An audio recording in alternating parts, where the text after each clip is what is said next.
बोरीवली के विधायक और अथर्व फाउंडेशन के अध्यक्ष सुनील राणे के कुशल नेतृत्व में अथर्व फाउंडेशन ने असम और अरुणाचल प्रदेश राज्यों को एम्बुलेंस भेंट देकर पूर्व सैनिकों के कल्याण के लिए अपना समर्थन बढ़ाया। इस योगदान का उद्देश्य सशस्त्र बलों में सेवा करने वाले बहादुर व्यक्तियों के लिए आपातकालीन चिकित्सा सेवाओं में सुधार करना है।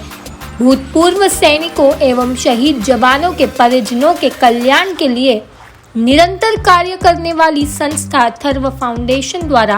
भारत के पूर्वोत्तर राज्यों के पूर्व सैनिकों और शहीद सैनिकों के परिवार के कल्याण के लिए एम्बुलेंस भेंट देकर सराहनीय पहल की गई है। कारगिल विजय दिवस के अवसर पर बोरीवली पश्चिम के विधायक और अथर्व फाउंडेशन के अध्यक्ष सुनील राणे द्वारा आयोजित एक विशेष कार्यक्रम में माननीय राज्यपाल रमेश बैस ने असम और अरुणाचल प्रदेश के प्रतिनिधियों को एम्बुलेंस की चाबियां सौंपी। इस कार्यक्रम में विभिन्न सशस्त्र बलों के अधिकारी, दिग्गज और पूर्व सैनिक उपस्थित थे। सबसे पहले आज कारगिल विजय दिवस के उपलक्ष्य में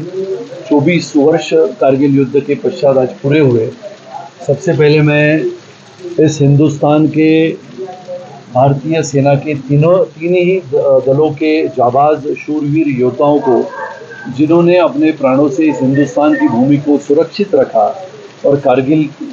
में विजय दिलाते हुए इतिहास रखा, ऐसे हमारे शूरवीर योद्धाओं को श्रद्धांजलि अर्पित करता हूं,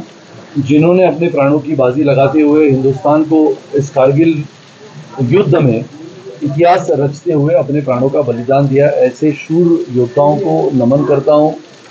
आज के अथर्व फाउंडेशन के इस कार्यक्रम में हमने अरुणाचल और आसाम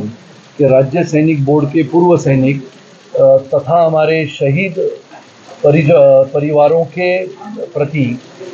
उनकी सेहत अच्छी रहे, इसके लिए एम्बुलेंस का वितरण जो हम करते हैं, ऐसे हमारे 2 राज्यों के लिए हमने आज 2 एम्बुलेंस का वितरण किया। हमारे साथ कर्नल चटर्जी जी यहाँ पर उपस्थित है और महामहिम राज्यपाल आदरणीय श्री रमेश बैस साहब के हाथों से ये दोनों चाबियाँ एम्बुलेंस की हमने एक अरुणाचल के लिए, आसाम के लिए आज प्रदान की। वैसे तो अथर्व फाउंडेशन ने पहले सिक्किम के लिए, फिर नागालैंड के लिए और मणिपुर के राज्यों के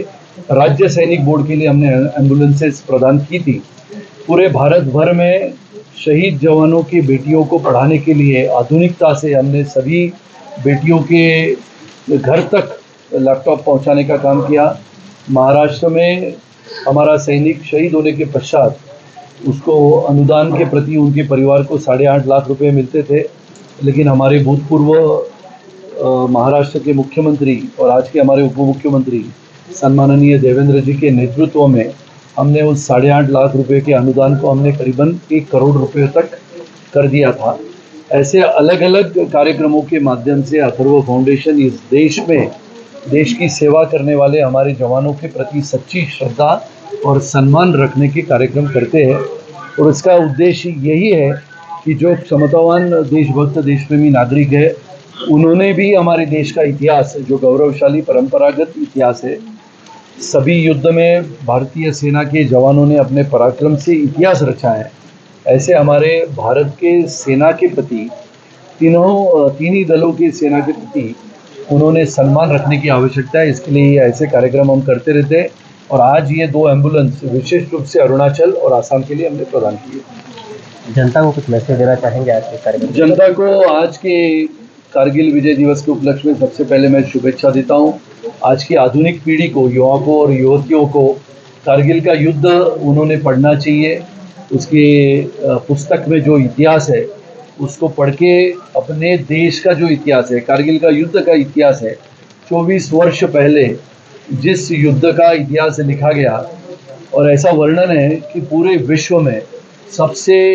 ऊंची चट्टानों पे, बर्फीली ठंडी ऐसे पहाड़ों पे ये युद्ध लड़ा गया और ये महाभयंकर, भीषण और बहुत ही अद्भुत ऐसा युद्ध हमारे भारतीय सेना के जाबाज जवानों ने लड़ा। 527 अपने सेना के जवान, अधिकारी इसमें शहीद हुए और ये युद्ध का वर्णन तो ऐसा है कि अद्वितीय युद्ध करीबन 19,000 20,000 ऊंचाई पर, पहाड़ों की ऊंचाई पर लड़ा था और ऐसे हमारे जाबाज शूरवीर जवानों का इतिहास हमारे आज की आधुनिक पीढ़ी ने सोचना चाहिए, पढ़ना चाहिए। और आदरणीय प्रधानमंत्री श्री नरेंद्र मोदी जी का भी मैं अभिनंदन करता हूं कि जिन्होंने आधुनिकता से बढ़ते हुए हमारी देश की रक्षा और रक्षा विभाग को जिस आधुनिकता से बढ़ाने का प्रयास किया है, इसके लिए आज हमारी भारतीय सेना गौरवान्वित महसूस करती है।